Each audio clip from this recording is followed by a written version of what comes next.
Chapter 2, Section 2, The Road to Revolution. The toppling of the King George statue came on the eve of the American Revolution, but there had been discontent in the colonies for more than 2 decades. Some problems dated back to a war that took place in North America from 1754 to 1763. That war was part of a worldwide struggle between France and Britain for territory and power. Because many American Indians fought on the side of France, colonists called it the French and Indian War.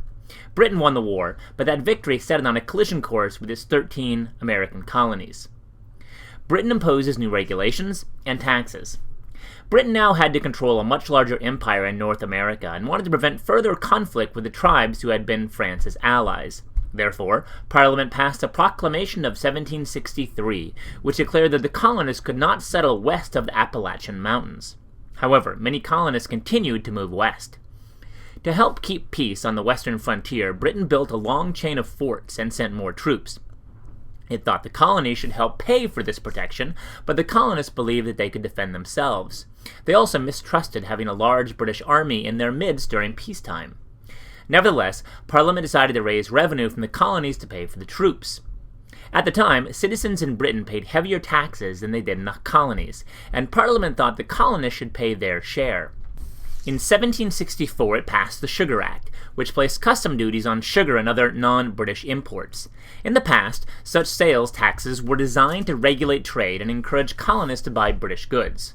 Also, these taxes were not enforced. The Sugar Act was the first tax by Parliament that was enforced by Britain. Colonial protests were limited, though, because the law mainly affected merchants in New England and the Middle Colonies. In 1765, however, Parliament caused an uproar throughout the colonies by taking a new step to raise revenue. It passed the Stamp Act, which required colonists to buy a stamp for every piece of paper they used. Newspapers and documents had to be printed on stamped paper. Even playing cards had to carry a stamp. Stamp taxes were already common in Britain, but this was the first stamp tax that Parliament levied on the colonists. Furthermore, unlike the Sugar Act, the Stamp Act affected a wide range of people throughout the colonies. The colonists argued that as British citizens, they could be directly taxed only by their elected representatives.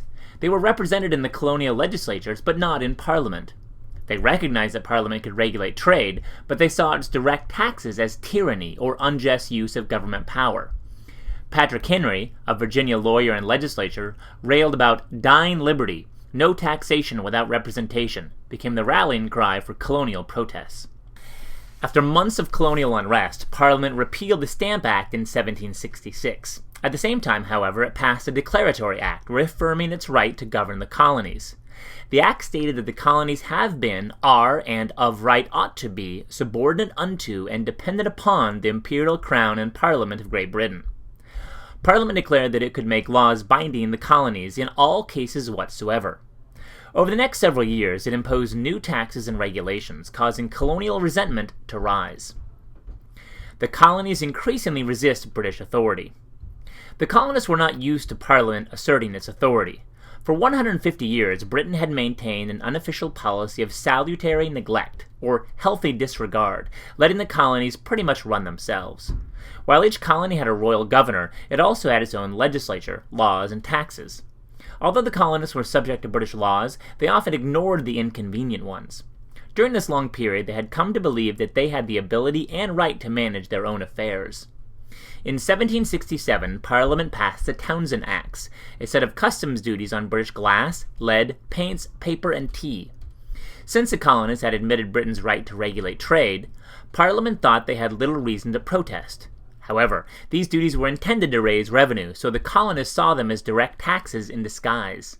Samuel Adams of Boston was one of the key leaders who rallied colonists to defy the British. One main form of protest was a boycott. This was a peaceful protest in which people refused to buy or use British goods.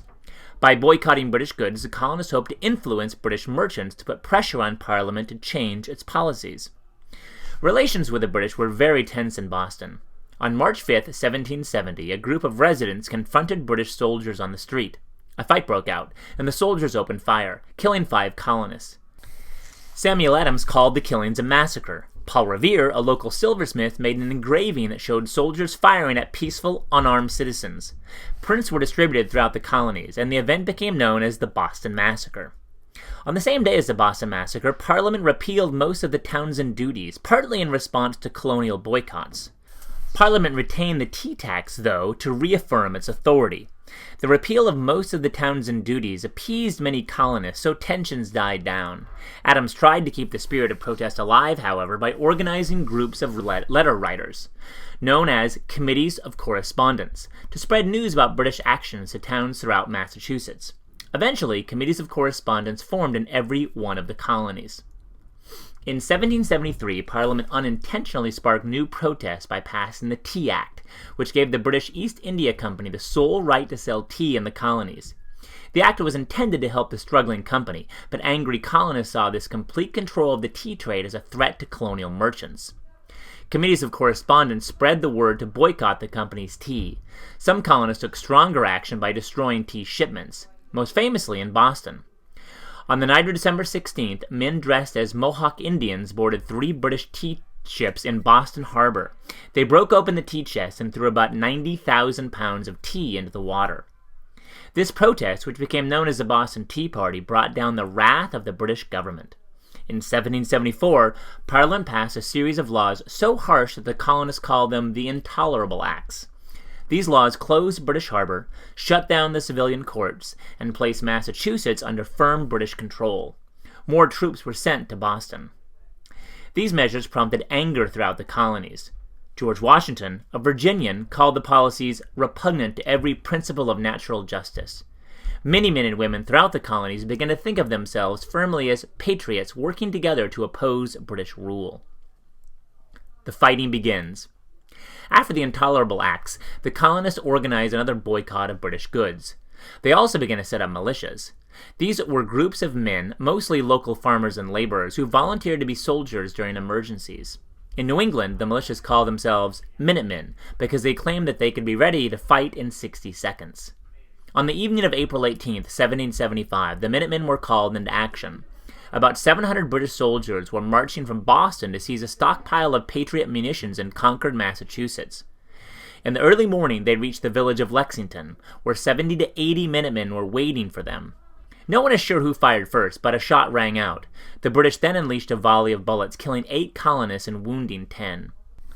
The British continued 6 miles to Concord, where they ran into several hundred Minutemen. In a short battle at Concord's North Bridge, the colonists routed the British and sent them fleeing back to Boston. During the retreat, the British were constantly assaulted, losing over 200 men. News of the battles quickly spread throughout the colonies. Within days, militia troops by the thousands were camped around Boston, daring the British to fight again.